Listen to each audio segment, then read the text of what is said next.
And that's the best feeling, when you feel a magic trick in front of you, because all of the things that you know about being a director sort of go away. Right.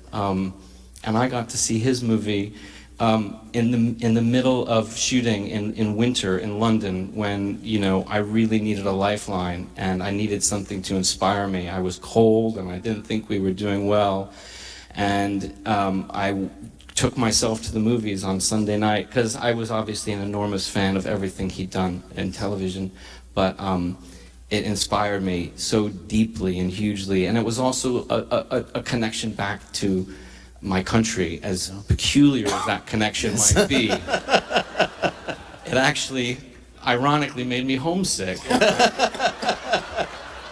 Who were you identifying with, Paul? Exactly. I've got to get back to my meetings. You know? Right. For a black audience, it was a movie they had never seen before, but always wanted to see, even though they didn't know they always wanted to see it. True original movies are that. They're filling a bill that you didn't know that there was a lack of. Black audiences are very aware that there is a dearth of movies being made from a black perspective. They know that, but they didn't know that this was necessarily what they wanted to see until Jordan Peele made it. It spoke to black audiences loud and clear. And there is a thing with black audiences when a movie feels insidery. It's made for them. And then there's a certain level of laughter going on in the audience that the white members of the audience aren't quite sharing. There's a certain insight that the black audience gets because they know that the movie's hip and they get it and they're talking to them. They're not talking to everybody in the audience. They are being spoken to. And it doesn't happen that often, you know, and so that's a really special thing. So I think definitely that is involved. Why I think white audiences responded to it so much is there's some aspects of that they can get as well. But ultimately, why it crossed over to such a good way, I think it was just the storytelling involved. There is a genuine mystery going on in the case of Get Out. Until somebody ruins it for you and tells you about everything, you really don't know where it's going. The audience knows, okay, there's something weird about this family. There is definitely something weird about those black servants.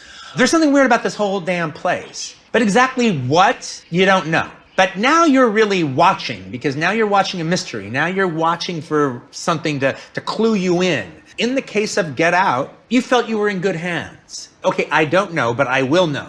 They know what they're doing. There was a confidence to the movie. Jordan Peele knows exactly what he's doing. And we're just going to have to wait for it. As a storyteller, I think one of the most exciting moments that can happen in a movie theater with a bunch of strangers is when you feel them watching the movie to such a degree, like really paying attention to it, and then something is revealed that clears up a little something. Or, oh, the picture isn't fully done, but now you can see a few of the trees. Now the outline of the barn and the landscape is starting to come into effect. All right. And that is the moment when he goes through the old photo. He made it fresh, and, you know, he just deserves all the props for that in the world, because one, you had what I mean when it comes to that moment that you're waiting for that's so exciting is when the audience does a collective, ah, and you have that moment happen. You have that moment happen in Get Out. Everybody who saw Get Out, who didn't see it on a matinee with only 4 other people in the theater, but if you saw it on the weekends with a lot of people in the movie theater, the audience does a collective, ah. But it's the best kind of collective awe because he doesn't tell you everything. There is still a whole lot more to be known. But now you're getting a sense of where this conspiracy lies.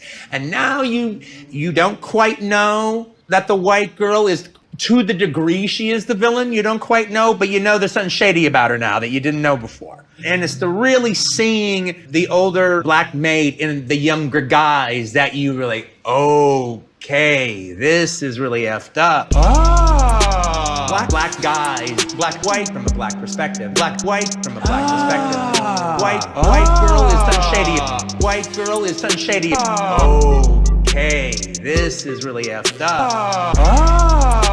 Black guys, black-white from a black perspective. Black-white from a black perspective. White girl is done shady. White girl is done shady. Okay, this is really effed up.